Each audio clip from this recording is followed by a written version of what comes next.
Hello, class, and welcome to section 3, where we'll be dealing with gas laws. And this is laboratory activity 3.1, ideal versus real gas behavior. And our major understanding for today is that the kinetic molecular theory, or KMT, for an ideal gas states all gas particles are in random, constant, straight line motion, are separated by great distances relative to their size, so the volume of the particles are considered negligible, have no attractive forces between them, and have collisions that may result in the transfer of energy between particles, but the total energy of the system remains constant. Okay, and so while discussing kinetic molecular theory, we're also going to discuss the difference between ideal gas behavior and real gas behavior. Okay, and so for ideal gas behavior, we say that an ideal gas follows the kinetic molecular theory.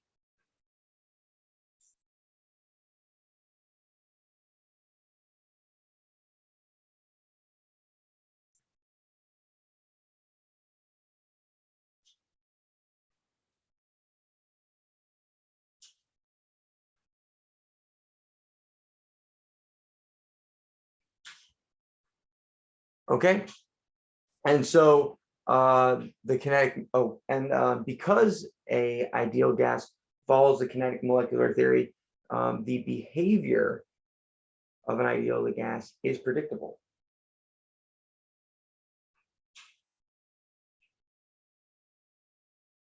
It is predictable.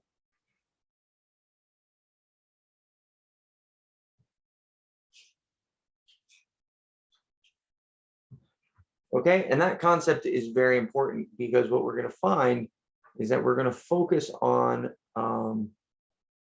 ideal gases, or gases that are behaving ideally, more than we will focus on real gases. Okay, and so the kinetic molecular theory, or KMT, follows that our particles are in constant, random,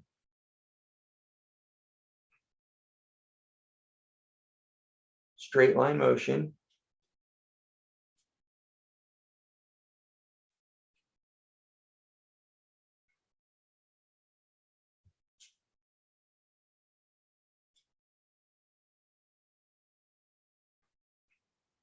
okay? And so here's a particle diagram of an ideal gas, and you can see the particles are moving in these straight lines. The only time their direction changes is if they collide with each other or the walls of the container. And that results in a property of gases, that gases completely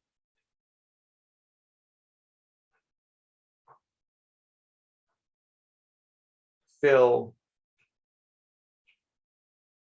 occupied space.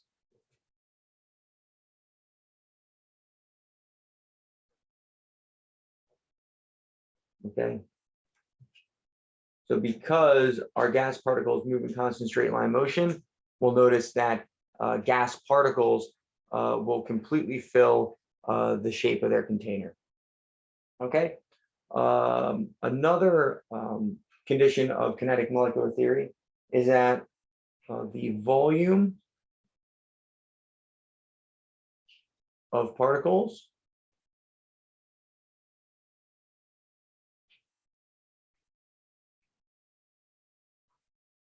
of gas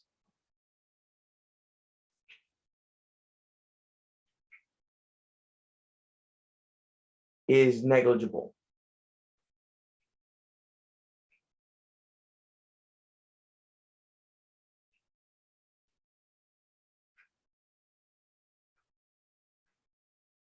Which basically means we can ignore the identity of the gas and the relative size of the particles, because the size of the particles is so small compared to the size of the actual container, that any change in size of the particle is not going to impact particle behavior.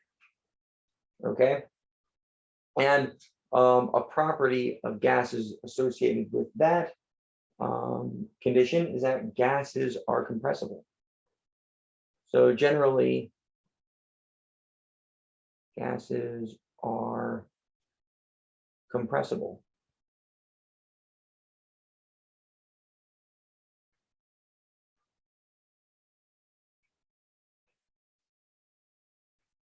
Okay, so because there's a lot of space between the particles, it's very easy to change the size of the container without really impacting the behavior of the gas too much.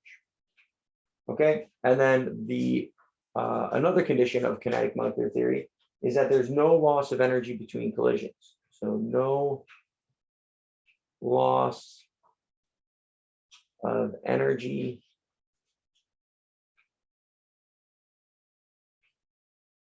between collisions.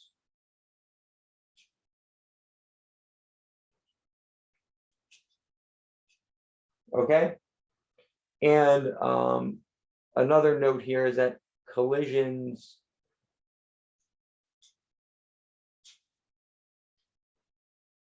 on the walls of the container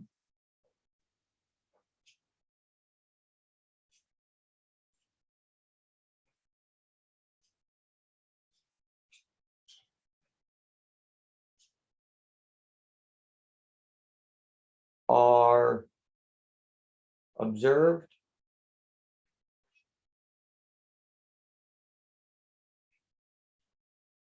as pressure. So we talk about pressure, we talk about how often the particles collide with the walls of the container. Okay.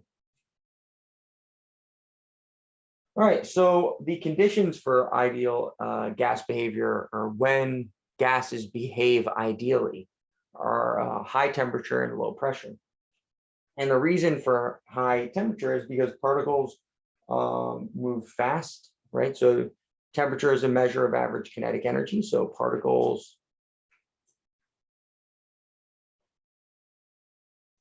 move fast.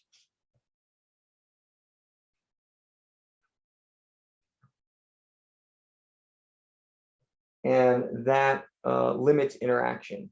So move fast, limiting particle interaction.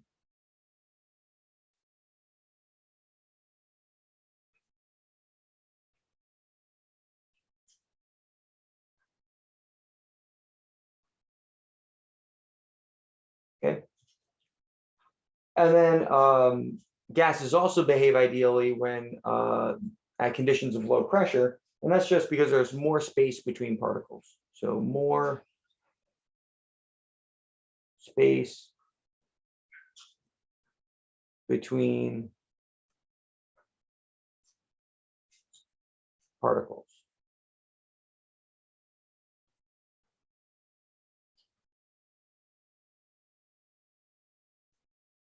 Okay. All right, so now let's talk briefly about real gas behavior. And so real gases deviate. So a real gas deviates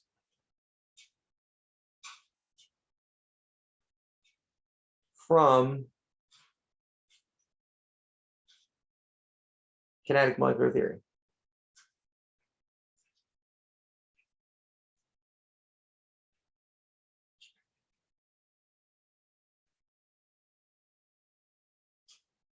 So real gases do not follow kinetic molecular theory.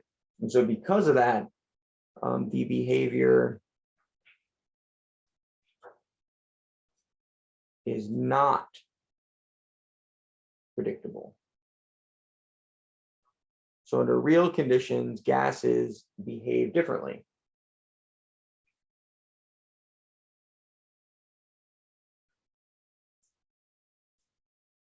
So then the identity of the gas is no longer, can be ignored. The interactions between the gas particles are no longer negligible. gases aren't as easily compressible. And so because of this, we cannot really predict any behavior related to gases generally. And so we don't study real gases as much. But it's important to understand the conditions for real gas behavior. And so conditions for real gas behavior are low temperature, and that's because the particles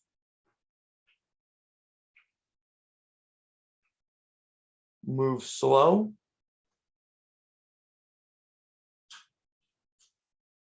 allowing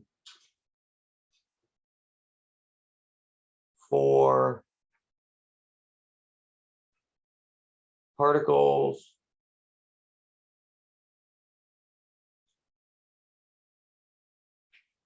to attract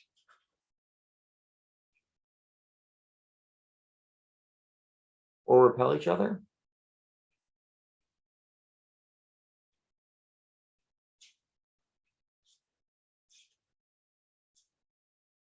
Okay, so if you'll notice in the particle diagram up here, it's like a cartoon representation of what a real gas would look like, that the particles actually are no longer moving in straight line motion because they're either attracted to or repelled by each other.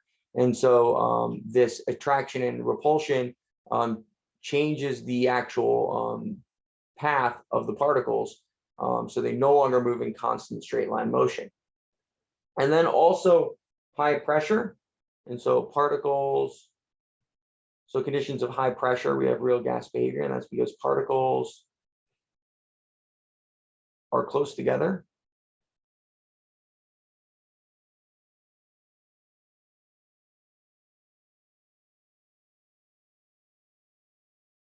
Making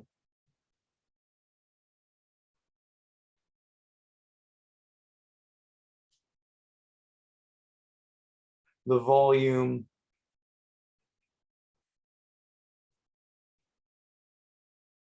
of each particle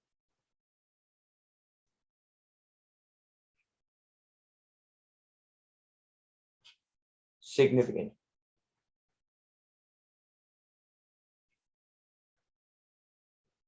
Okay, and so because there's less space between the particles, a sample of helium gas will behave much different than a sample of xenon gas, because the particle size of xenon is much larger than the particle size of helium.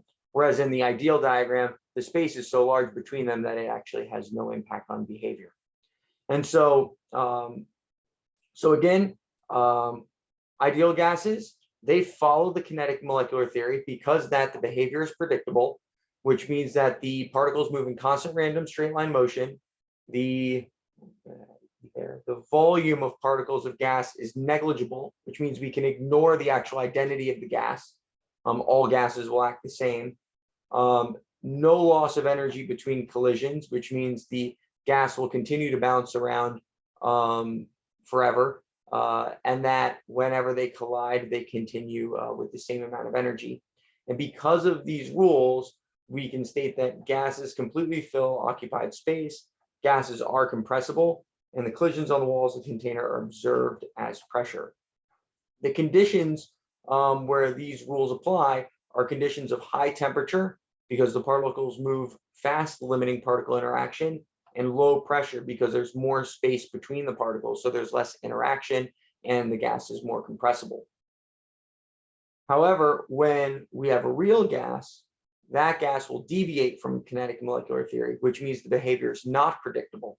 And the conditions for real gas behavior are low temperature because particles move slow, allowing for particles to attract or repel each other, and high pressure because particles are close together, making the volume of each particle significant. Okay, and so that is lesson 1, and I'll see you for lesson 2 next time. Bye.